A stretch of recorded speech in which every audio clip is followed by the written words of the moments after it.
ओम नमः शिवाय। जैसा कि आप जानते हैं रुद्राक्ष धारण की क्या महिमा है तथा उसके विविध वेदों का वर्णन, रुद्राक्ष कहाँ से उत्पन्न हुए और रुद्राक्ष की क्या महिमा है उसका मैं वर्णन करने जा रहा हूँ, जो कि मैं शिव महापुराण से कर रहा हूँ। तो एक बार सूत जी कहते हैं, महाप्रज्ञ महामते शिव रूप शौनक, अब मैं संक्षेप से रुद्राक्ष का महात्म बता रहा हूँ, सुनो। रुद्राक्ष शिव को बहुत ही प्रिय है, इसे परम पावन समझना चाहिए। रुद्राक्ष के दर्शन से, स्पर्श से तथा उस पर जप करने से वह समस्त पापों का अपहरण करने वाला माना गया है। मुने, पूर्व काल में परमात्मा शिव ने समस्त लोकों का उपकार करने के लिए देवी पार्वती के सामने रुद्राक्ष की महिमा का वर्णन किया था। भगवान शिव ने पार्वती से रुद्राक्ष की महिमा का वर्णन किया था। भगवान बोले, हे महेश्वरी, मैं तुम्हें प्रेमवश भक्तों के हित की कामना से रुद्राक्ष की महिमा का वर्णन करता हूँ, सुनो। पूर्व काल की बात है, मैं मन को संयम में रखकर हजारों दिव्य वर्षों तक घोर तपस्या में लगा रहा। एक दिन सहसा मेरा मन क्षुब्ध हो उठा। परमेश्वरी, मैं संपूर्ण लोकों का उपकार करने वाला स्वतंत्र परमेश्वर हूँ। अतः उस समय मैंने लीलावश, यानी उस समय मैंने लोकहित के लिए लीलावश ही अपने दोनों नेत्र खोले। खोलते ही मेरे मनोहर नेत्रपुटों से कुछ जल की बूंदें गिरी। आंसू की उन बूंदों से वहाँ रुद्राक्ष नामक वृक्ष पैदा हो गया। भक्तों पर अनुग्रह करने के लिए वे अश्रु बिंदु स्थावर भाव को प्राप्त हो गए। वे रुद्राक्ष मैंने विष्णु भक्त को तथा चारों वर्णों के लोगों में बांट दिए। भूतल पर अपने प्रिय रुद्राक्ष को मैंने गौड़ देश में उत्पन्न किया। मथुरा, अयोध्या, लंका, मलयाचल, शाहगिरी, काशी तथा अन्य देशों में भी उनके अंकुर उगाए। वे उत्तम रुद्राक्ष असहा पाप समूहों का भेदन करने वाले तथा श्रुतियों के भी प्रेरक हैं। मेरी आज्ञा से वे ब्राह्मण, क्षत्रिय, वैश्य और शूद्र भेद से इस भूतल पर प्रकट हुए। रुद्राक्षों की ही जाति के शुभांश भी हैं। उन ब्राह्मणादि जाति वाले रुद्राक्षों के वर्ण श्वेत, रक्त, पीत तथा कृष्ण जानने चाहिए। यानी कि रुद्राक्ष जो हैं 4 तरह के होते हैं। सफ़ेद, श्वेत यानी रक्त यानी लाल, पीत यानी पीले तथा कृष्ण जो कि नीले जानने चाहिए। और विशेषतः शिव भक्तों को शिव पार्वती की प्रसन्नता के लिए रुद्राक्ष के फलों को अवश्य धारण करना चाहिए। आंवले के फल के बराबर जो रुद्राक्ष हो वह श्रेष्ठ बताया गया है। जो बेर के फल के बराबर हो उसे मध्यम श्रेणी का कहा गया है, और जो चने के बराबर हो उसकी गणना निम्न कोटि में की गई है। अब इसकी उत्तमता का परखने की यह दूसरी उत्तम प्रक्रिया बताई गई है। इसे बताने का उद्देश्य है भक्तों की हित कामना। पार्वती, तुम भलीभांति प्रेम पूर्वक इस विषय को सुनो। महेश्वरी, जो रुद्राक्ष बेर के फल के बराबर होता है वह उतना छोटा होने पर भी लोक में उत्तम फल देने वाला तथा सुख सौभाग्य की वृद्धि करने वाला होता है। यानी जो बेर के बराबर होता है। जो रुद्राक्ष आंवले के फल के बराबर होता है वह समस्त अरिष्टों का विनाश करने वाला होता है, तथा जो गुंजा फल के समान बहुत छोटा होता है वह संपूर्ण मनोरथों और फलों की सिद्धि करने वाला है। रुद्राक्ष जैसे जैसे छोटा होता है वैसे वैसे ही अधिक फल देने वाला होता है। एक एक बड़े रुद्राक्ष से एक एक छोटा रुद्राक्ष को विद्वानों ने 10 गुना अधिक फल देने वाला बताया है। पापों का नाश करने के लिए रुद्राक्ष धारण आवश्यक बताया गया है। वह निश्चय ही संपूर्ण अभिष्ट मनोरथों का साधक है, अतः अवश्य ही उसे धारण करना चाहिए। परमेश्वरी लोक में मंगलमय रुद्राक्ष जैसा फल देने वाला देखा जाता है, वैसी फलदायिनी दूसरी कोई माला नहीं दिखाई देती। मतलब जो रुद्राक्ष की माला है उसके समान कोई दूसरी माला नहीं है। देवी समान आकार वाले चिकने, मजबूत, स्थूल, कटक युक्त, उभरे हुए छोटे छोटे दानों वाले और सुंदर रुद्राक्ष अवलिशित पदार्थों के दाता, सदैव भोग और मोक्ष देने वाले हैं।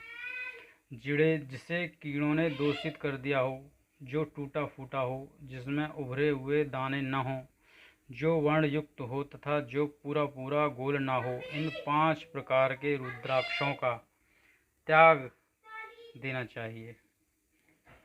इन 5 प्रकार के रुद्राक्षों को त्याग देना चाहिए, यानी कि जो टूटा हुआ हो, जिसमें उभरे हुए दाने ना हो, और जो पूरा पूरा गोल ना हो, जैसे कीड़े ने दूषित कर रखा हो, ऐसे इस तरह के रुद्राक्ष को धारण नहीं करना चाहिए। जिस रुद्राक्ष में अपने आप ही डोरा प्रोनय के योग्य छिद्र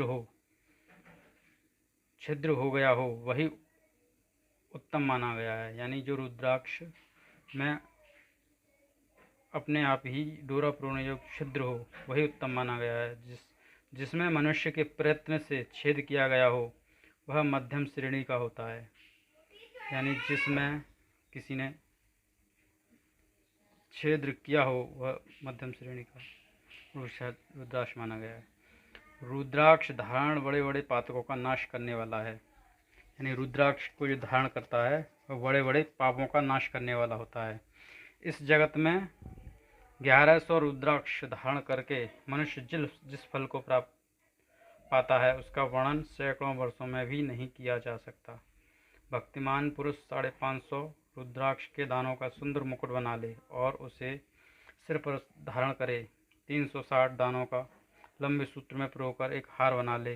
वैसे वैसे 3 हार बनाकर भक्तिपरायण पुरुष उनका यज्ञोपवीत तैयार करे और उसे यथास्थान धारण किए रहे। इसके बाद किस अंग में कितने रुद्राक्ष धारण करने चाहिए, यह बताकर सूत जी बोले, महर्षियों, सिर पर ईशान मंत्र से, कान में तत्पुरुष मंत्र से तथा गले और हृदय में अघोर मंत्र से रुद्राक्ष को धारण करना चाहिए। विद्वान पुरुष दोनों हाथों में अघोर बीज मंत्र से रुद्राक्ष धारण करे। उधर पर वामदेव मंत्र से 15 रुद्राक्षों द्वारा गुथी हुई माला धारण करे, अथवा अंगों सहित प्रणव का 5 बार जप करके रुद्राक्ष की 3, 5 या 7 मालाएं धारण करे। प्रणव यानी ओम का मंत्र जाप करके या ओम नमः शिवाय का मंत्र जाप करके ही रुद्राक्ष को धारण करे, अथवा मूल मंत्र ओम नमः शिवाय से ही समस्त रुद्राक्षों को धारण करे। यानी ओम नमः शिवाय के मंत्र से ही सभी रुद्राक्षों को धारण करे। रुद्राक्षधारी पुरुष अपने खान पान का भी परहेज रखे, जैसे मांस, मदिरा, इन चीज़ों का त्याग करे। नंदिनी, उसे श्वेत रुद्राक्ष केवल ब्राह्मण को ही धारण करना चाहिए। यानी सफ़ेद कलर का जो रुद्राक्ष होता है वो ब्राह्मण और उसको धारण करे तो अधिक फल प्राप्त होता है। सबको नियम पूर्वक रुद्राक्ष धारण करना चाहिए। ब्रह्मचारी हो, वानप्रस्थ हो या गृहस्थ हो या सन्यासी हो, सभी को रुद्राक्ष धारण करना चाहिए। इसे धारण करने का सौभाग्य बड़े पुण्य से प्राप्त होता है। उनमें पहले आंवले के बराबर और फिर उससे भी छोटा रुद्राक्ष धारण करे। जो रोगी हो, जिसमें दाने न हो, जिन्हें कीड़े ने खा लिया हो, जिनमें प्रोणय योग्य छेद न हो, ऐसा रुद्राक्ष धारण नहीं करना चाहिए। रुद्राक्ष मेरा मंगलमय लिंग विग्रह है। यानी भगवान ने बताया कि रुद्राक्ष मेरा लिंग के ही समान विग्रह है। वह चने के बराबर लघुतर होता है। सूक्ष्म रुद्राक्ष को ही सदा प्रशस्त माना गया है। यानी छोटे छोटे रुद्राक्ष की माला बनाएं, उसको धारण करें, वही सही बताया गया है। समस्त वर्णों स्त्रियों को भी भगवान शिव की आज्ञा से अनुसार रुद्राक्ष धारण करना चाहिए। यतियों के लिए प्रणव के उच्चारण पूर्वक रुद्राक्ष धारण का विधान है। यतियों के लिए प्रणव के उच्चारण यानी ओम इस तरह कह करके रुद्राक्ष को धारण करें। जिसके ललाट में त्रिपुंड लगा हो और सभी अंग रुद्राक्ष से विभूषित हों तथा जो मृत्युंजय मंत्र का जप कर रहा हो, उसका दर्शन करने से साक्षात रुद्र के दर्शन का फल प्राप्त होता है। यानी कि जो मनुष्य जिसके अंगों में रुद्राक्ष हों और जो विभूति त्रिपुंड लगा हुआ हो, ओम का मृत्युंजय मंत्र का जप करता है, वह उसका दर्शन भगवान के दर्शन जैसे होते हैं। आप पार्वती से बोले भगवान, रुद्राक्ष अनेक प्रकार के बताए गए हैं, मैं उनके भेदों का वर्णन करता हूँ। अब समय से ज़्यादा वीडियो बन चुकी है, तो रुद्राक्ष के कितने प्रकार हैं, उनके भेद क्या हैं, उनके फल क्या हैं, मैं अगली वीडियो में आपको बताऊंगा। तो रुद्राक्ष कहाँ से उत्पन्न हुए, ये मैंने आपको संक्षिप्त में बताया, और किस किस को धारण करना चाहिए, कौन सा रुद्राक्ष कैसा होता है, ये मैंने आपको शिव पुराण से में जो लिखा है वो बताया, अपनी तरफ से कुछ नहीं बताया। और इसी तरह की मैं वीडियो आगे बनाऊंगा, और रुद्राक्ष कितने प्रकार के बताए गए हैं आगे की वीडियो में आप ज़रूर देखें। उनके फल क्या हैं, किस मुखी का रुद्राक्ष किसको पहनना चाहिए, और सावन का महीना चल रहा है तो रुद्राक्ष आप धारण करें, बहुत ही अच्छा फल देने वाला होता है।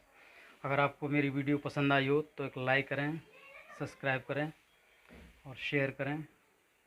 और जय शिव शंभू भोलेनाथ। अगली वीडियो मेरी जल्दी आएगी, उसको देखना ना भूलें। धन्यवाद।